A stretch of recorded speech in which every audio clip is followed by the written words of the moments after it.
سخی بنن دی مینوں رہاڑی دے اندر ایک آدمی نے واقعہ سنایا کہ میری بیوی فوت ہوئی 26 سال پہلے.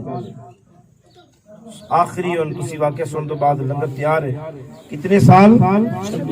26 سال گزر گئے ہے. ساڑھے قریب گاؤں دے نہر نو ناکا ہویا اور سارا نہر دا پانی آ گیا قبرستان دے اندر. اعلان ہو گیا بھی تمام گاؤں والے اپنے اپنے مردیاں نو آ کے دیکھو، قبراں نو دیکھو اور پانی دا انتظار کرو، پانی نو سنبھالو اور اس کٹ نو بند کرو تاکہ پانی گاؤں قبرستان سارا قبراں بیٹھ گئی ہیں. سارا گاؤں قریب دے کئی گاؤں آئے بھی قبرستان دے اندر پانی چلا گیا ہے اور ساریاں قبراں زمین دے اندر بیٹھ گئی ہیں. قبرستان جو پانی چلا گیا، پورے قبرستان دے اندروں ایک میت پانی دے اوپر تیر دی جیدی صرف اے مٹی والے پانی دی وجہ تو کفن خراب ہے، لیکن ویسے پوری میت ٹھیک ہے.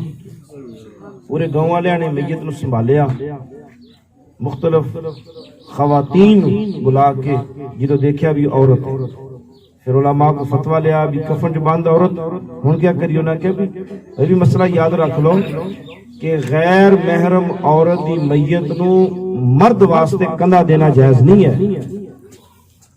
یہ مسئلہ بڑے منو تکلیف ہوندی کہ لوگ گناہگار ہوندے نے. کوئی بی بی فوت ہوئی ہے سارا لوگ کندھا دے رہے ہیں. غیر محرم عورت دی میت نو کندھا دینا مرداں واسطے جائز نہیں.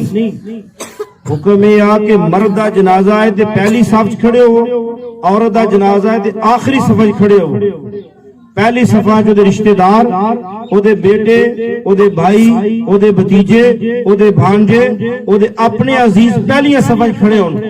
غیر محرم رشتہ دار آخری صفحہ کھڑے ہون اور جو ہی جنازہ پڑھ کے واپس چلے جان. اللہ پاک نے زندہ بھی عورت نو اور مرن تو بعد بھی عورت نو اتنا پردہ عطا فرمایا. اینی او دی عزت دا خیال ہے.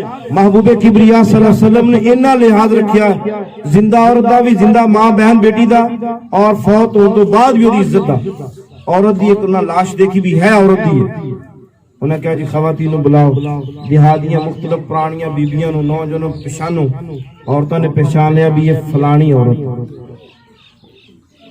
انہوں نے گھر والے نو بلایا، انہوں نے پہچان لی بھی میری اماں ہے. وہ جوان نے پہچان لیا کہ میری بیوی ہے. پھر علماء کو مسئلہ پوچھا کہ ہون انہوں نے کہا جی میت اپنے گھر لے جو کفن جنازہ تے دوبارہ نہیں پڑھ سکتے. یہ کفن تبدیل کر کے نئی جگہ جتنے قبرستان بنانا ہے، گاؤں والے آئے تو سارا قبرستان جو پانی آ گیا، نئی جگہ تے قبر بنائی گئی.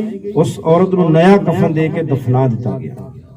پورے قبرستان جو صرف ایک خاتون دی میت صحیح سلامت 26 سال تو بعد نکلی.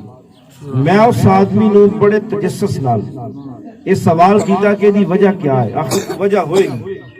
انہوں نے کہا جی میری بیوی، میں نے یہ یاد ہے کہ پورے محلے دے اندر کوئی بھی خاتون آ کے میری بیوی کو دودھ منگیا ہے، آٹا منگیا ہے، پانی منگیا ہے، روٹی منگی ہے، دانے منگے نے، کسے عورت نے گاؤں دے اندر میری خاتون کو، میری بیوی کو جو منگیا ہے انہیں دوسرے لفظ نہیں کہے، انہیں اس سے وقت نکال کے دے دیتا.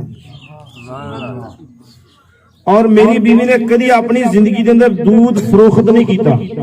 جتنا بھی دودھ مختلف غریباں دے گھراں دیندی رہی ہے. میں تے ہی سمجھنا ہے کہ بس او دی اس نیکی دی وجہ تو اللہ پاک نے او دی لاش نو، او دی میت نو سلامت رکھیا. اور پھر میں حضور پاک صلی اللہ علیہ وسلم کی حدیث مبارکہ یاد آئی. میرے محبوب کریم صلی اللہ علیہ وسلم فرمایا کہ اللہ سخی دی قبر نو ہمیشہ سلامت رکھے. ہمیشہ کھانا کھلان والے بنو، مہمان نواز بنو، پانی پلان والے بنو. کوئی دوست ملے مسکرا کے ملنا ہے بھی سنت رسول ہے. میری دعا ہے کہ اللہ پاک بھائی محمد اسلم رستم صاحب دے اس لنگر نو قبول و منظور فرمائے. اللہ اس محفل نو قبول و منظور فرمائے. آئینہ اپنے گھر دے اندر ماشاءاللہ بڑا خوبصورت اہتمام فرمایا. اللہ اس تمام نو قبول و منظور فرمائے. صرف 2 منٹ دے اندر آپا کلمہ شریف دا ورد کر لی، پھر اس تو بعد آپا انشاءاللہ ختم پڑھاں گے.